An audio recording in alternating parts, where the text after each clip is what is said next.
మాట ఏమన్నాడు ఆయన? స్పైసెస్ బోర్డు బెంజ్ కార్ లాంటిది, పసుపు బోర్డు అంబాసిడర్ కార్ లాంటిది. నేను ఆనాడు అంబాసిడర్ కార్ కోసం బాండ్ పేపర్ రాసిచ్చిన, కానీ మోడీ గారు నాకు బెంజ్ కార్ ఇచ్చిండు ఆయన. కాబట్టి నిజామాబాద్ జిల్లా ప్రజలందరూ కూడా ఆనందంతో ఉత్సవాలు చేసుకోవాలని ఆనాడు చెప్పారు. మరి అలా పసుపు బోర్డు ఎందుకు ఇచ్చినట్టు? ఒకవేళ ఆల్రెడీ బెంజ్ కార్ ఉంటే మళ్ళీ అంబాసిడర్ కార్ ఎందుకు ఇచ్చినట్టు? అంటే ఈ వైరుధ్యం ఏంటి? మీరు మాట్లాడే మాటలలో అన్ని వీడియో రికార్డ్స్ ఉన్నాయి. ఇయ్యాలి రేపు నేను మాట్లాడలే మీరు తొండి అంటున్నారు అని కూడా లేదు. ఆయన ట్విట్టర్ లోనే, ఆయన ఫేస్బుక్ లోనే మొత్తం అన్ని వీడియోస్ కూడా ఉన్నాయి. ఏది అరవింద్ గారు వేస్ట్, పసుపు బోర్డు కాలం అయిపోయింది, పసుపు బోర్డు కాలం చెల్లిపోయింది, పసుపు బోర్డుతో అయ్యేది లేదు పోయేది లేదు, కాబట్టే స్పైసెస్ బోర్డు చాలా బాగుందని ఆయన బాకా ఊదిన వీడియోలు అన్ని కూడా ఉన్నాయి. మరి దాన్ని ఏమంటారు అన్నటువంటిది ఇవాళ బీజేపీ పార్టీ చెప్పాలి.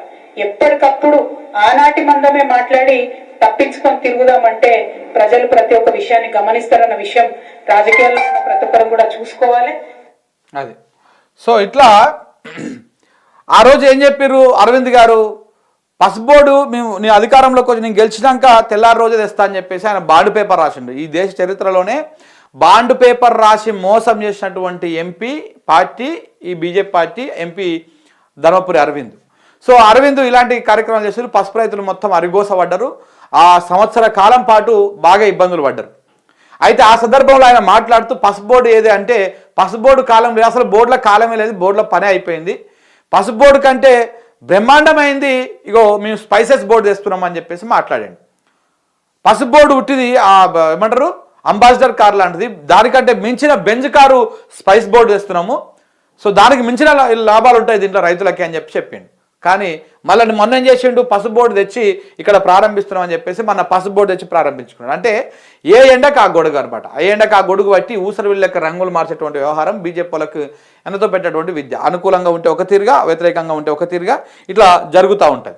సో కాబట్టి ఇవాళ కవిత అక్కడికి వెళ్ళింది, ఎమ్మెల్సీ కవిత. సో అక్కడ నిజామాబాద్లో మాట్లాడుతున్న సందర్భంగా ఈ విషయాన్ని ఆమె ప్రస్తావించింది.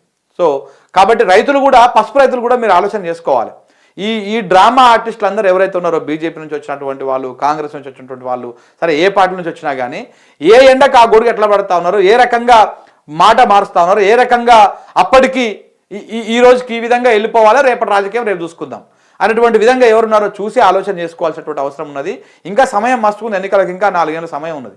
ఆ 4 ఏళ్ళ దాకా మీరు తీరిగ్గా ఆలోచించండి. ఇప్పుడు పసుపు బోర్డు వచ్చినాక ఏమైనా లాభం అవుతుందా లేదా, అరవింద్ ఇచ్చినటువంటి హామీలు ఏమైనా నెరవేరుతున్నాయా లేవా, ఎంతసేపు రచ్చగొడతారు. మళ్ళా బీజేపీ 8 మంది ఎంపీలు ఉన్నారు కదా, మళ్ళీ రేపు ఎన్నికలు వచ్చే నాటికి గుర్తుపెట్టుకోండి, హిందూ ముస్లిం పంచాయతీలు పెడతా ఉంటారు. హిందూ ముస్లిం పంచాయతీలు పెట్టుడు, రచ్చగొట్టుడు కార్యక్రమాలే ఉంటాయి.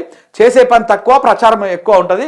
సో కాబట్టి ఆ రకంగా మాత్రమే వాళ్ళు రాజకీయం చేస్తూ ఉంటారు. వచ్చే ఎన్నికల నాటికి ఆలోచన చేసుకొని నిర్ణయం తీసుకోవాలి. 100% పసుపు బోర్డు వ్యవహారం మీద కూడా మరి రైతులకు మంచి జరిగేదాకా వాళ్ళు ఫైట్ చేయాలి. చూడాలి ఏం జరుగుతుంది అనేది.